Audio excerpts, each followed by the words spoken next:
Awesome.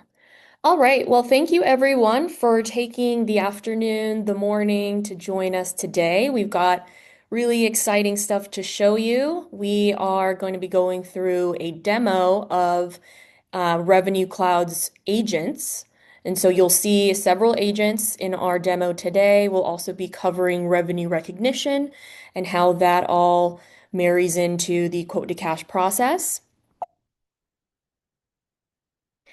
And as we do demo a couple of items today, most of them will be what is currently available, but in the event that one of our attendees has questions about functionality that might be released in the future, please make purchasing decisions based off of what is currently available today.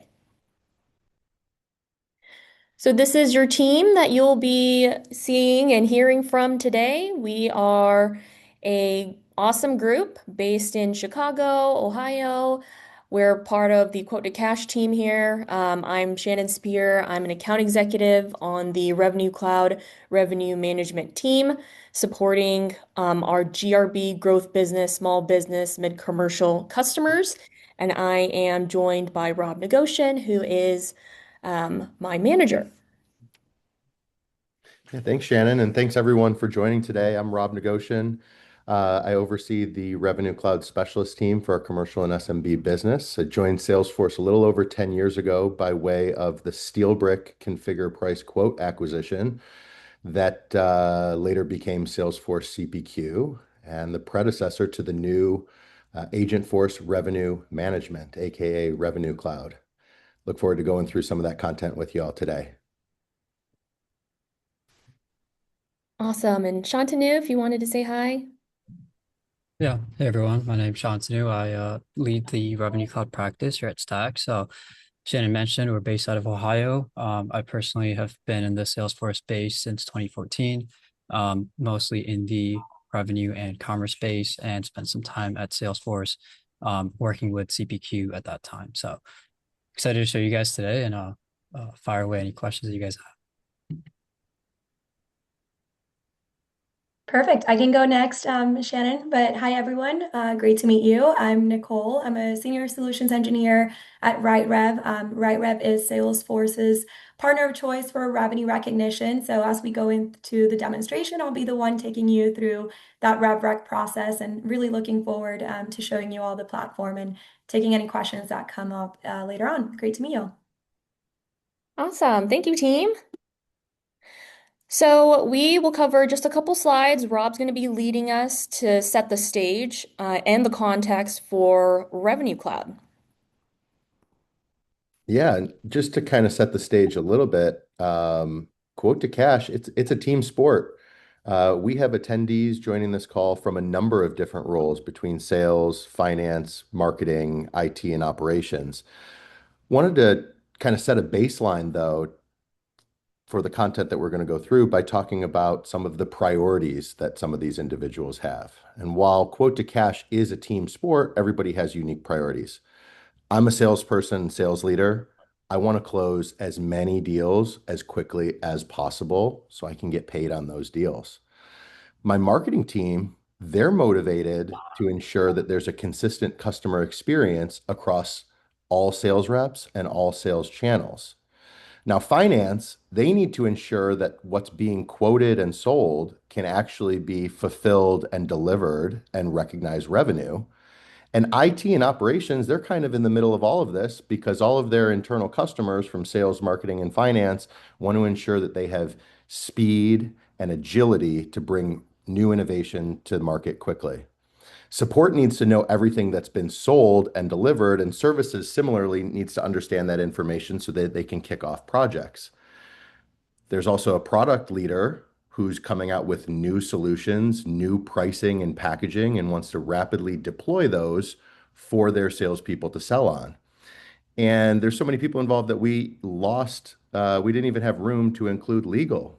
Legal needs to ensure that all of these agreements that are being put in place uh, are follow all the terms and conditions that they need to lay out, and that there's no rogue salespeople offering terms that the company shouldn't or couldn't agree to. We can go on to the next slide. Unfortunately, supporting all these individuals in the quote to cash space with legacy solutions was a maze of point solutions for each stop along the way in the quote to cash process. So product catalogs and price books were being managed in Excel or in some third-party application. Some customers of Salesforce, legacy customers, were leveraging our configure price quote solution. Others are quoting out of Excel. A finance team working out of an ERP or a third-party billing system that needs to ingest data from CRM so that they can bill accurately. And that's not to mention even contract lifecycle management, which is important in setting the terms and conditions in which all quoting is done under. That's usually either a third-party system or relying on good old-fashioned Microsoft Word. And that's not to even mention all of the quote to order processes in terms of fulfillment and asset tracking and order management. This was all a web of messy stop along the way processes, separate technical solutions before information made its way over to an ERP. But from Salesforce's Agentforce Revenue Management, there's a new solution. And if we go to the next slide, I can quickly set the foundation for what we're going to be covering today. So what you see in front of you is the new Agentforce Revenue Management platform built completely on core CRM from Salesforce. As we go left to right, this technology is going to provide the ability to manage a product catalog and rapidly iterate on products, bundling, and pricing strategies, all from Salesforce, regardless of the sales channel that you're selling through, whether that's sales-led, selling through your website, selling through your application, or selling through a third-party marketplace. Once that's structured inside of Salesforce, the traditional configure price quote process can proceed, where we ensure technical validity of all the products and services being offered. We ensure commercial validity of the pricing and discounting being done. And then we generate a quote, proposal, order form, whatever you might call it, that has been routed through appropriate approvals and maintains your business's marketing brand. We also have a full sell-side contract lifecycle management, where you author an agreement based on terms structured inside of Salesforce, generate that Microsoft Word document, send it over to the legal team on the customer side. They might engage in redlining. That redlined Word document is emailed back to you, automatically ingested into Salesforce, and all of the redline agreements and tracking, all of those unique terms are then stored directly inside of Salesforce for future reporting. After the deal is closed, order management picks up to potentially break that deal into multiple different orders, and dynamic revenue orchestration from Salesforce can offer you the ability to automate the fulfillment processes, some of the back-end processes that are required to deliver those services. Asset lifecycle management gives you a good idea not only what you've sold to the customer today, but how you've gotten there over time. So you can track churn, uplift, price increases, additional license sales. And then we get into billing, calculating invoice values, rating usage, running a Dunnings process, collecting payments, and accounts receivable. I will note that while this is all on a single platform from Salesforce, there's actually two primary SKUs that we offer. On the front end, catalog through assets is Revenue Cloud Advanced, and then everything on the billing side is our Revenue Cloud Billing solution. Shannon, I think that's most of the content that I had for us today, unless you wanted me to get into any greater detail on any of these items. No, this is great. Thank you, Rob. And I think Nicole, if you wanted to cover some of the right rev. Yes, definitely. Thank you, Shannon. Yeah, so kind of here at the end is where RightRev comes in. We're going to see this later on during the demonstration, but RightRev is built directly on the Salesforce platform. There's no integration needed. So really those orders and invoices that Rob was referring to are going to automatically flow into our application. And from here, we're able to leverage flexible and out-of-the-box capabilities such as revenue rules SSP policies, and so on to really automate the entire life cycle of revenue recognition. So we're able to really replace error-prone spreadsheets and just provide a scalable system that's again going to automate the entire life cycle. So looking forward to showing you all of that live later on, but really wanted a chance to just kind of introduce who RightRev is and what we'll be able to do. Awesome. Thank you, Rob and Nicole. You both did an amazing job. To kind of put a perspective in terms of how we've helped real customers transform their revenue lifecycle processes, we work with many different industries, all the way from SaaS, manufacturing, professional services. We've seen it all. And the beauty of Revenue Cloud is its composability, its robust capabilities in allowing us to meet the needs of industries that we might not have previously been able to serve as well before. And so, one key customer that I wanted to highlight today is CoreWeave. CoreWeave is an AI hyperscaler. They did go public back in March, and so they needed a way to have predictability, be audit ready in terms of preparing for their IPO. So they reached out to us back in December, January. We were able to partner with them. They were originally working out of spreadsheets, a lot of bespoke contracting. And so, what they really needed was to have a place to, like Rob mentioned, kind of put that messy middle, have, different activities, different data sets labeled and going to the right places. And so, we were able to partner with them. They actually went live in 3 months working with PwC. And so if you've seen them in the news, they've had, really large partnerships with OpenAI, with Meta, and they saw an 80% reduction in time from their mid-stage to close process, as well as a 38% standard deal rate within 8 weeks of launching. So we're really excited about the work that we're continuing to do with them. And so today, you all are going to see a myriad of different agents in RevCloud. We're going to be highlighting the quoting agent, the billing agent, but there's a lot more capabilities in terms of agentifying Revenue Cloud that you might not see today. So definitely reach out to your core reps, reach out to your partners, reach out to us. We'll have our information and contact information here at the end, but yeah, we're really excited to get started and show you all the demo.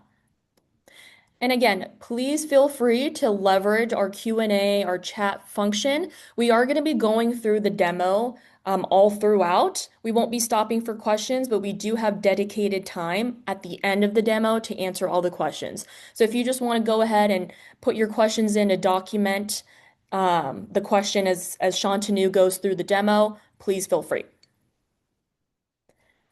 But all right, Shantanu, I'll let you share your screen.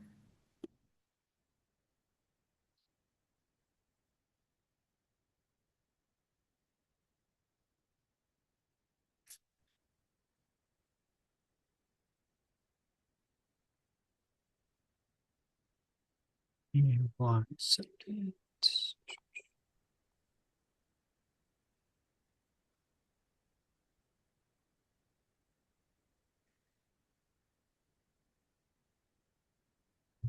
Awesome. Everyone is able to see Salesforce on my account page. Cool. Let's jump into it then. So for today's demo, I'm going to start off with taking the role of a sales rep at QuantumBit.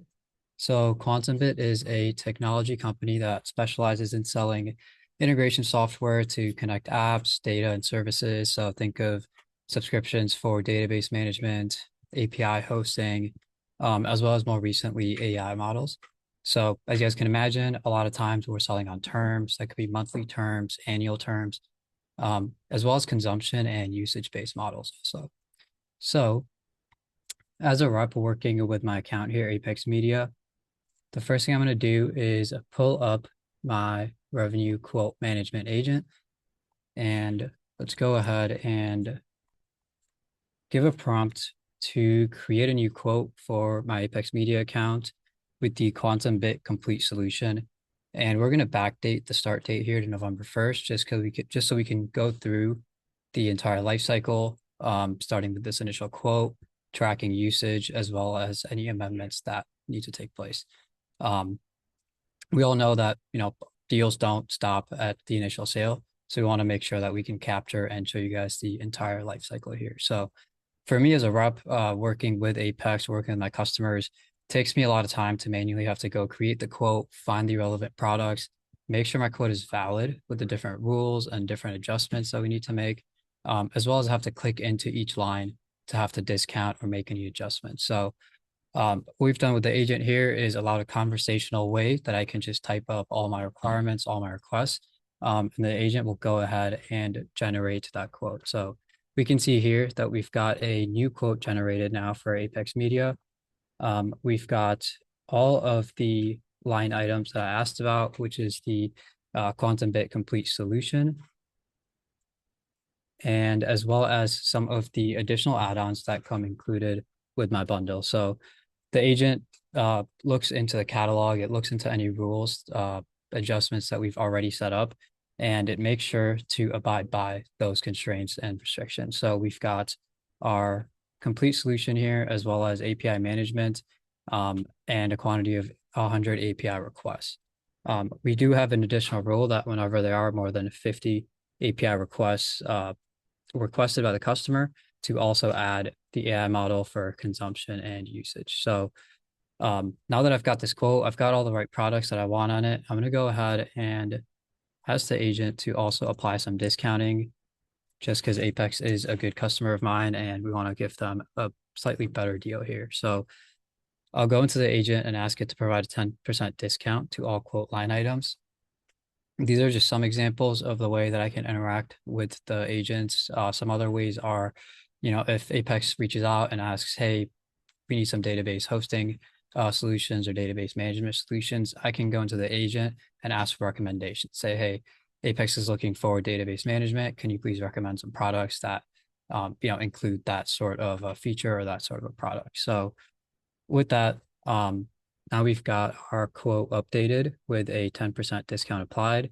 Again, it's responding to me in a way that, I can use this agent really anywhere. Right now I'm on desktop, I've got a big screen. I can pull it up next to my quote, but I could also be on the phone, right? I could be at an onsite, I could be at dinner. This way I don't have to necessarily pull out my laptop or a larger screen. I can just pull up an agent, start conversating with it, end up with a valid and updated quote, and be able to send that out via email to a customer. So just some of the advantages there where I don't have to go and click around into a full tool within the CPQ engine. So here now I've got, again, all my products that I requested, all of them discounted at a 10% rate. At this point, I've really got everything I was looking for in a quote, and this is ready to be fully executed. Before we do that, let's jump into our usage-based product just to see what we're selling here. So for my AI model, we're actually selling AI token consumption with a grant of 1,000 tokens. As I click into this, I can dig into a few more details. So I can see that we have a grant of 1,000 AI tokens. With this product, we can also see that it refreshes on a monthly basis. So basically, every month for the next 12-month period, they'll be able to draw down from 1,000 tokens for this product. We can also see that there is no rollover policy, so it is use it or lose it. I can also dig into the rates. So our current rate is 10 cents a token. But we can also see there is some tiered pricing going on here. So as Apex starts to consume and log additional usage, higher usage, we do start to get a lower rate all the way down to 7 cents a token once they get past the 10,000 token limit. And then lastly, we can see that we're aggregating our tokens or our usage on a monthly basis. Again, we're granting them on a monthly basis. So we want to make sure that we're, also summarizing and consolidating them in the same frequency, as well as we can see that we can charge overages. So the platform isn't going to shut off once they've used 1,000 tokens. they're not going to get errors. They'll be able to continue to use the system. They'll just be charged an overage at the above rates that we see here.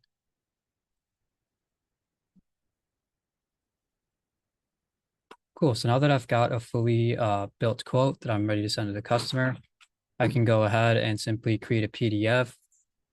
Now, in general, you guys might have approval processes. We might have other steps to take place here.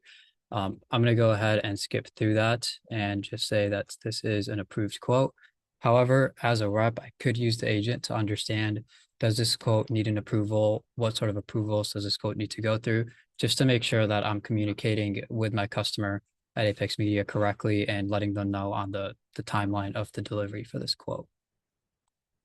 Once I am ready to send this quote, I can go ahead and create a PDF. This will generate my order form, my quote document here, and then I can go ahead and save and email the quote out to the customer. So it picks up Brian at Apex Media, who I've been talking to throughout this process. It also goes ahead and attaches the quote onto the email. We could also use a digital signature tool, an e-signature tool, like Adobe Sign or DocuSign or any of the other options. In this case, I'm going to go ahead and just say we sent the quote via email, got back an executed copy. So for my part as a sales rep, it's really done, right? I was able to build this quote using the agent, apply any discounts, as well as send out the quote for full execution. So with that part done, I'm going to go ahead and hand the baton over to the order operations team. So just kind of switching hats here, I'm going to take the place of an order operations analyst.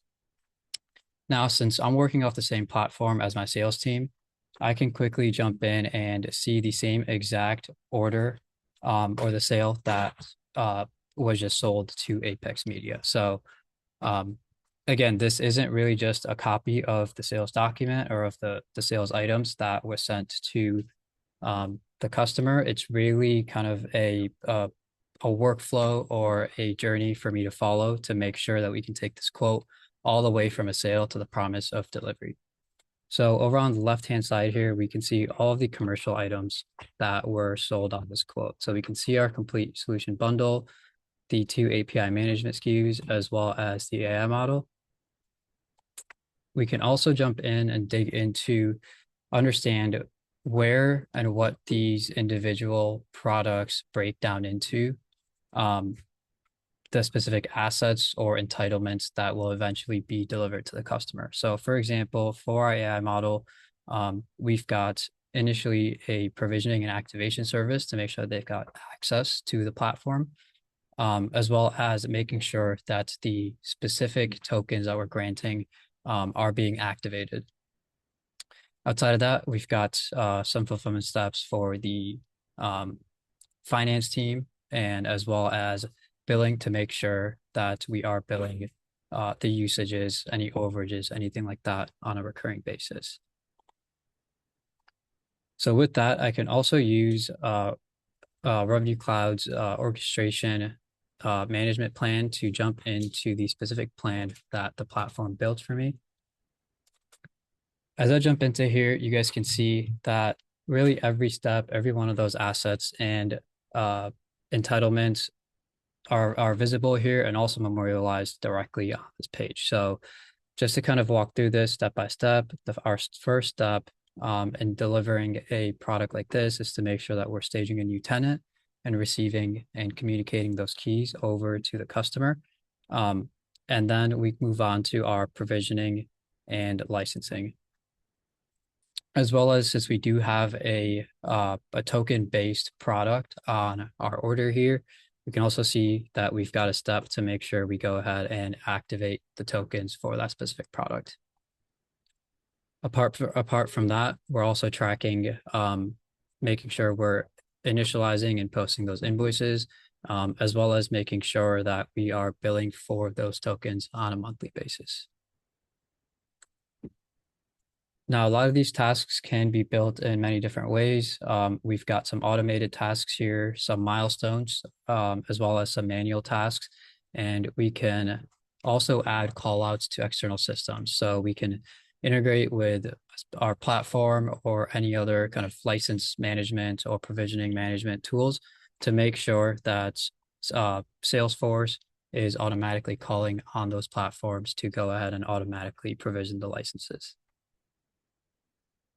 Some of the other things that we're tracking here are any kind of steps that are in jeopardy. So we've got some SLAs set up in the back to make sure that, none of the steps are missed. We're always fulfilling and delivering all of our products and platform on time. But I can see here that I've got 3 steps in jeopardy, and that's because I didn't go ahead and provision the licenses in time. So all of this, is adjustable based on what the needs of the business are. Now, all of these steps are looking at here kind of really went through the workflow and the plan, but we could also jump into an order ops agent that the order ops analyst could use to either start or initiate some of these actions that we're looking at. Could be automated actions, could be manual actions, or they could just use the agent to understand, are there any orders that are at risk? Are there any orders that are delayed? What really should I be prioritizing at the current time? Cool. So all of this data and information in one place, just make sure that, I'm always one step ahead of what we need for our customer, and just make sure that I'm able to provide a full customer experience fully end to end. So from here, now I've executed the initial quote as a sale. I've gone ahead and started the delivery and fulfillment process. I'm going to switch gears one more time and take on the role of a financial analyst. So as part of the finance team, as soon as our sales team and our order operations team goes ahead and makes a sale and provisions those licenses, I want to make sure that I'm going ahead and accurately sending out the invoices. So I'm going to jump back to my Apex Media account here. And before I even send out an invoice, I also have the option to preview invoices. So again, since we did create this quote back on November 1st, I'm going to go ahead and select that period for my preview date. Again, this could be used by me as someone on the finance team, just to make sure that the invoice looks good before anything is generated or sent out to the customer.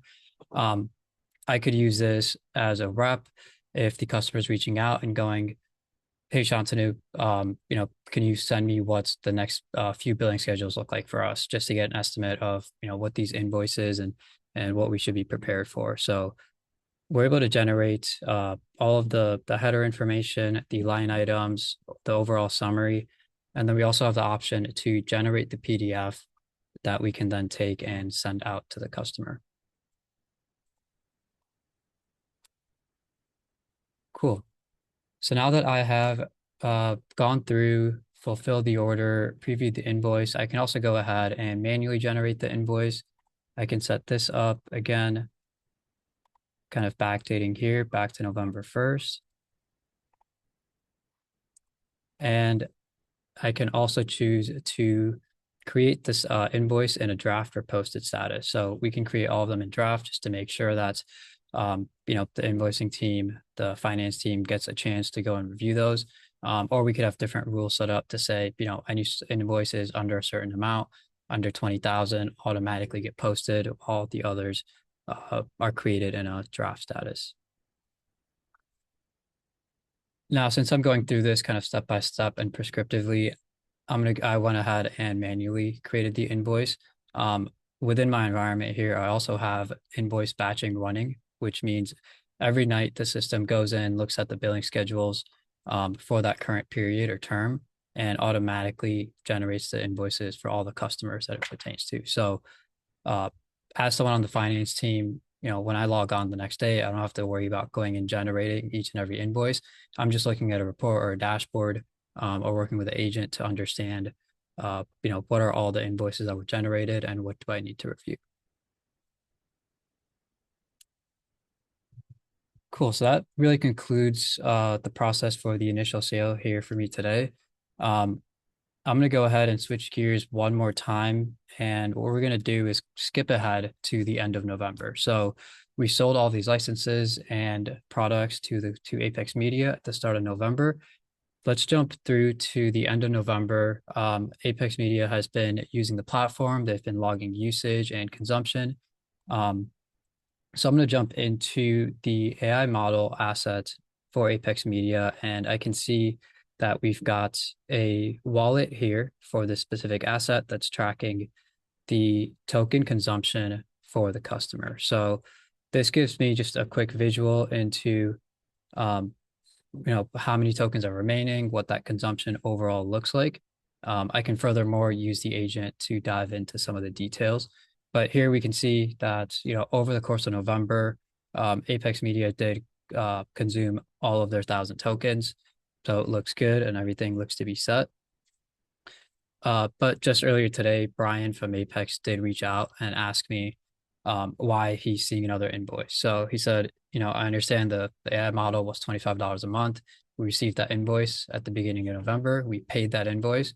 However, we just received another $55 invoice. Can you please help me understand what that is? Now, since it has been 30 days since I made the initial sale, I'm honestly also not sure what he's talking about. I don't recall the exact details. So all I'm going to do is jump into billing for my customer. And in here, I can see the invoice that Brian's talking about. There's an invoice at the end of November with an amount of $55. And if I jump in to the invoice lines, I can see that there is a line for AI token consumption. So the first thing I'm going to do is I'm going to pull up my sidekick, Agentforce, and ask it to break down the information for this invoice. So I'm just going to prompt it to start to break down the consumption invoice line that appears on this invoice, number 74.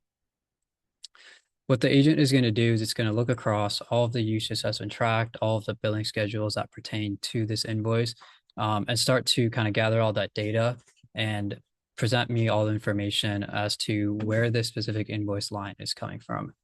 So as you guys can see, it kind of brings back the initial product that the invoice line is tied to, as well as some additional information. I'm going to actually go ahead and prompt it to explain it in a kind of more user-friendly manner. So once I prompt it to break down that exact amount for $50, $55 here with tax, it can go ahead and see that Apex used a total quantity of 1,500 tokens over November. If you guys remember, we granted 1,000 tokens with our initial product or our initial sale. So that leaves us with an overage of 500 tokens. So that's really the source of the overage charge here. And then we can also see further that it's giving us a calculation for the 500 tokens at 10 cents a token, which, excuse me, which gives us the $50 on the invoice. That makes sense to me. This is simple, very easy to read, and I think it explains the entire situation. So I can easily go ahead and copy this to my clipboard, open up an email to Brian, and just send this out. And that should answer all of his questions.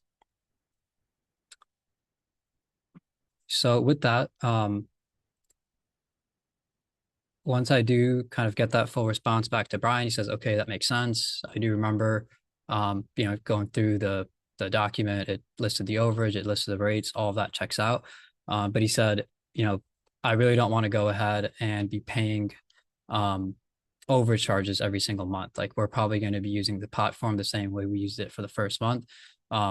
So can we please increase the quantity or the usage that's available, just so we get a better rate and we can commit to that usage upfront instead of having to pay an overage for the next 11 months. So again, I'm going to go ahead and jump over to my account, just refresh the page, and I'm going to switch back to my coding agent and prompt it to create an amendment quote with additional quantities for the API model. So again, since this is a midterm change, I'm asking the agent here to create an amendment that is able to increase the quantity right after the first month. But let's say Brian had used the platform for the entire 12 months. And at the time of renewal, he came back and said, "Hey, we love the platform. We were using it pretty much up to our commitments, but going forward, we're really looking to scale our use of the system. So can you please create a renewal for me, but double our usage?" Similar to here, when I prompted the agent to create an amendment quote, I can instead ask the agent to create a renewal quote, which will just do the same thing, except my dates will be adjusted and termed for the renewal term. And again, I can see here, we've got our AI model with an additional quantity of 1. The start date is set to today, with the end date co-termed to the end of the original contract. Our discount that was applied is still applied to this quote, just to make sure that we're obliging to the initial pricing and commitments that we made to the customer, as well as the grand total is now co-termed to the end of the rest of the contract. So Brian and Apex Media are not going to end up paying for additional quantity or additional 1,000 tokens again for November and up to December 9th. We're really just charging them the amount starting on December 9th through the year of next year. So at this point, I've gone ahead, executed the initial sale, gone through the fulfillment and orchestration process, as well as finance and billing, and even went ahead and adjusted an amendment for my customer. The last thing that I want to show here is, as we've been posting these invoices, a lot of these transactions that have been taking place in the back end, for the finance and accounting team specifically, revenue management is also creating dual entries within our ledger here. So here I've just got a list view of my transaction journals, and I can see, and I can kind of refresh just to get the most updated information. But here I can see the entries being made to our tax payable ledger, as well as our accounts receivable and deferred revenue ledgers, just to make sure that we're balancing out our credits and debits as we are creating and posting these different invoices. Now with that, I'll go ahead and hand it over to Nicole so we can jump over into the revenue recognition piece. Perfect. Thank you, Shantanu. Let me go ahead and share my screen. Just want to confirm you guys can see my Salesforce screen. Perfect. Awesome. So I started introducing RightRev earlier on when we were on that slide, but just as a reminder, RightRev is built on the Salesforce platform, so there's no integration required. And also notice how it has the same look and feel as Salesforce. It's the same login and everything, right? You can control it with different users and permissions, but that's really going to make user adoption that much easier. And really having that entire quote to revenue, quote to cash process on a single system is going to eliminate any type of manual time consuming processes and ultimately help you accelerate that month and close process. So with that, here we are in what we call our revenue contract. Now, this gets automatically created based on the orders getting activated on the Revenue Cloud side of things. So essentially based on that order that Shantanu was showing us earlier, we're able to generate this revenue contract. And within the revenue contract, we're of course able to identify, at a high level, okay, what customer account is associated to this, which all gets synced through from Salesforce, so you're not having to recreate your product catalog, your accounts, your customers, and so on. And just like Salesforce, we're also able to support multiple currencies and also multiple legal entities, just depending on what your use case is. And then last but not least, here we're also able to track the version of our revenue contract. So as orders are getting modified and amended, those changes automatically flow through to RightRev. And we'll kind of talk a little bit more about, okay, what's the implication on revenue recognition associated to those changes, but we're able to track that version. So if you ever log into that revenue contract, you're able to see whether a change has taken place. Now, if we scroll down here to the right, we have some higher level metrics around our revenue contract. starting off with our total contract value. So that's typically going to be, of course, the sum of all of the different sales prices that are part of our different items and performance obligations. And it's also going to include any consumption and usage-based items. So as we saw earlier on the billing side of things, as usage gets invoiced for pay-as-you-go models, that total contract value is also going to be updated and increased. And same with that billed amount, right? As soon as invoices are getting generated through Revenue Cloud, it automatically flows through to RightRev, so we can have visibility ultimately into the contract's position, right? So if I scroll down here, we're able to see that in a little bit more detail. And RightRev takes care of calculating any reclassification entry. So ultimately, you have that visibility into, okay, are we at a deferred revenue slash liability position, or are we at an unbilled slash asset position? Again, just to make sure that that's always accurate. And then over here, just up again, we have our different, let's say, categories of revenue. Revenue recognized is pretty self-explanatory. That's just what's made its way to the GL. It's part of our journal entries. It's been officially recognized. And then we have our planned versus unplanned revenue. And planned revenue, you can really think of as these performance obligations for which we know when they're going to take place. We've satisfied or partially satisfied them. So think of any type of subscriptions where we have a start and end date, right? We know when that revenue is going to be taking place. So that's all going to sit under planned revenue. And then unplanned revenue are those performance obligations for which we don't have a trigger yet. So let's think of, again, event-based revenue.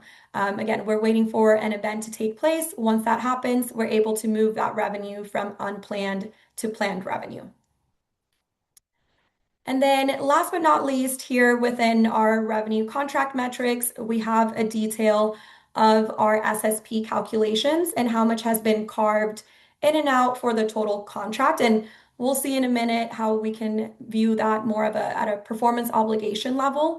But RightRev handles SSP by automating the entire calculation and allocation process. And we support that doing one of three methods. So for example, if you already have your SSP policies in a spreadsheet, for example, we can upload that directly to RightRev, and then from there, RightRev will apply those policies. You can also create those policies inside the system, leveraging anything from very simple formulas to maybe a little bit more robust, where we're including, a ceiling and a floor, and there's a little bit more calculation involved. And then lastly, we have a native SSP calculator, which is extremely helpful in not only automating that process, but really removing any type of human judgment that isn't needed within the process, right? We're able to look at your historical transactions and essentially make recommendations for what those policies could be. And then you have the option to decide whether you would like to use those or continue leveraging your own. And with that option, we provide you with all of the details of how we arrived at those policies. So you really have, auditable evidence should that ever come up. Perfect. Now, from here, we can dive into the specific line items within the revenue contract. Here we have all of those different performance obligations that we saw earlier as part of Shantanu's process and the ordering and invoicing. And I think it's really important to, first of all, highlight the fact that we can have different revenue rules for different performance obligations and products. So even though we have a single revenue contract, we can be recognizing revenue in different ways, right? Just depending on what those items are. So for example, here, if I just hover over the different line items, we can of course support point in time revenue versus overtime or prorating that revenue recognition. And then we can also support multiple types of triggers to release that revenue, right? So in this case, we have a revenue trigger called booking. Pretty straightforward, right? We're going to release that revenue based on the start and end dates that are coming from Revenue Cloud. But we can also support triggers based on billing and user-defined events. And with those user-defined events, there's not a limit of how many you can have, right? So we see a lot of companies recognizing revenue based on activations being completed, implementations, percentage of completion, delivery, right? It's very flexible just to make sure we can accommodate your specific use cases. And then if we scroll here to the right, we're able to get a little bit more insight into the different product lines. Of course, we have, again, those start and end dates coming through from Salesforce. And then we have a detail, again, around those carves I was mentioning earlier. First of all, we can make some of these line items eligible for carves or not.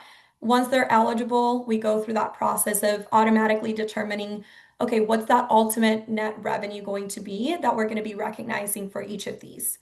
So we can look at that at a higher contract level, but then we can get that insight into the individual performance obligations as well. From here, if we just want to understand each of these line items in a little bit more detail, we can definitely dive into those and get a better understanding as to, okay, what's going on behind the scenes in order to have that automation and revenue getting recognized. There's a lot of different data points in here, so I will mention that it's very easy to configure these if we need to add additional fields or remove anything or change the look and feel. Just like Salesforce, it's extremely flexible. And we can dive into, again, the specific revenue rule that is being leveraged. So if I scroll down here, we have that summary level of, okay, we're recognizing revenue based on that booking, which is what we saw earlier in the revenue contract. And since we have those start and end dates, we've gone ahead and released 100% of the revenue. We also always have traceability as to which SSP policy is being utilized, which I will say we can assign SSP policies at either the product level, but we can also leverage other data points and fields to assign those SSP policies, whether we need to group multiple products and assign that policy at that higher level, if we need to do it based on legal entity, based on customers, very flexible, just depending on how you're going to be applying those policies. And in here, we're also able to get more insight into, okay, how did we ultimately arrive at that net revenue amount? If there was a specific range that we were comparing to, right, we can get that better insight and traceability. And then from here, just based on those rules, we're also able to automatically generate revenue schedules. And this is typically something that we see companies having to do in spreadsheets, for example, and having to prepare manually. But within RightRev, this is all automatically generated. So here we have this revenue contract waterfall report for the specific performance obligation, just giving you insight into how much revenue are we going to be recognizing each period. And notice that we're able to even differentiate how much revenue is coming from that initial contract value versus how much is coming from the carve in and out that was performed as part of the SSP policy and calculation process. So again, you're able to just log in here, get insight into that. This one's a little bit straightforward, right? Where we're recognizing revenue ratably and it's the same amount each period. However, we can of course support prorating that revenue based on specific start and end dates if a contract starts mid-month, and we can also leverage the specific days within each period to recognize that revenue too. So there's a lot of different flavors that we can accommodate. Then coming back here to the revenue contract, I thought it would be helpful if maybe we just have a look at a second example of a performance obligation that is getting recognized a little bit different than that straightforward subscription. So we can have a look at this AI token consumption item that was invoiced earlier as part of Shantanu's process. If we scroll down here into our product summary, we're able to see, okay, we have $150 of usage bookings, which is what's been invoiced as well. And then ultimately, that's what's sitting in our deferred revenue balance. So again, when we have these usage and consumption items within Salesforce feeding into RightRev, there's different ways in which we can accommodate them. We can have pay-as-you-go models as we're seeing here, but then we can also support minimum commitments plus overages. We can also leverage like a prepaid drawdown type of scenario where maybe each period we're recognizing revenue based on the exact usage that's getting recorded in Salesforce. So just depending what your use case is, we can definitely accommodate that and make sure that you're not having to spend time, again, in spreadsheets or other systems, manually importing that data in and then calculating what the revenue is going to be. So now that we made sure that our revenue contract is all set up accordingly, of course, reporting is extremely important. And with RightRev, you'll get a lot of different reports out of the box that are going to give you better insight into SSP calculations, if there were any modifications, what happened with those, what was the treatment, and of course, better insight into your deferred revenue balances and revenue. And we can look at those from a higher legal entity level, right, where we can see all of our different customers together. But if you ever need revenue contract specific reports, that's definitely something that we can do directly from that revenue contract. One of my personal favorites is this revenue contract metrics report because it includes data points that typically, companies might have in siloed systems and they have to manually aggregate them into a report. But again, with us being built on the Salesforce platform, those bookings, those invoices automatically flow through. So we have that waterfall view. And then, of course, our planned revenue and then our balance sheet position, whether it's a liability or an asset. And another report I typically see companies having to generate and analyze is our revenue waterfall report. So this is going to be similar to the one we just looked at, except we're able to dive into the individual performance obligations and have a better understanding of how much revenue are we expecting in the next couple of months, years, and so on associated to those individual products. And I will say, just like the Salesforce reporting, right, this is very configurable. So if we need to add additional fields, formulas, columns, anything like that, very easy to do so. And we can also export these, whether it's to a PDF, Excel, and so on. So now that we have looked at our reports, we make sure everything is good to go for the month. We can then go ahead and generate our journal entries. There's a couple different ways in which we can do this. We can always come here to our journal run section and create a new one, which I'm going to do very quickly. Let's just name this with today's date and find our US legal entity.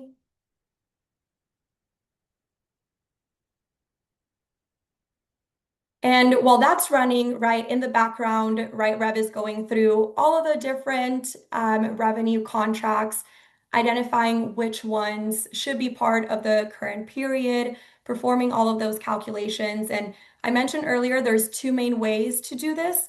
And it's because we can go through that process I mentioned that I just went through, but we can also just set this up on an automated schedule, whether you want to recognize revenue based on a daily, weekly, or monthly basis. We can accommodate that so you don't even have to log in here to see that. And another great thing is it doesn't matter if this is a couple of transactions or hundreds, millions, it all gets run at the same time. So it's pretty quick. I'm going to go here and refresh this. And while that's running, we can go ahead and have a look at it. Perfect. So just like that, right, within a matter of seconds, we're able to get this journal entry generated. And we can then connect to your ERP so that this automatically gets transferred, your GL gets updated, your reporting gets updated in your ERP as well. And we can send these journal entries in two main ways, let's say. The first is the summary level view. So it's at a legal entity level and also based on your chart of accounts. If we need to add additional segments, as we see here to the right, we can definitely do that. It just really depends how you would like to slice and dice your data. And then, of course, we are going to be that single source of truth for that revenue transaction. So we have the detail behind the scenes of which customers were part of that journal entry, which contracts, which performance obligations, and all of that. So if your auditors ever come around and want to understand, okay, which contracts were part of that journal entry, you always have that information right here. And then last but not least, once we have run our journal entries, since RightRev is a revenue subledger, we also take you through a period close process just ensuring accuracy and completeness right before we go ahead and lock down that period. And again, as you saw right there, we can do that at a legal entity level, but there's three main steps that RightRev will take you through in order to close down that period. First of all, any type of potential errors identified are going to be flagged, so you have that chance to correct those potentially before it gets into your GL. We can also verify any holds that are in place, so you are able to place revenue contracts on hold if needed. And then last but not least, we do a completeness check, right? So verifying whether there are any revenue contracts that should have revenue recognized in the period, but for some reason it's not part of a journal entry, right? So you can verify all of that before we ultimately transfer the journal entries over to the ERP. Once we close down the period, it's locked, right? It really makes it so that people don't go in and potentially enter information in incorrect periods and enabling you to have those internal controls in place. So with that, we wrap up the revenue recognition process. So we were able to see, based on those orders originated in Salesforce, how our revenue contracts are automatically created. We're able to identify performance obligations, allocate SSP, and generate those accurate revenue schedules.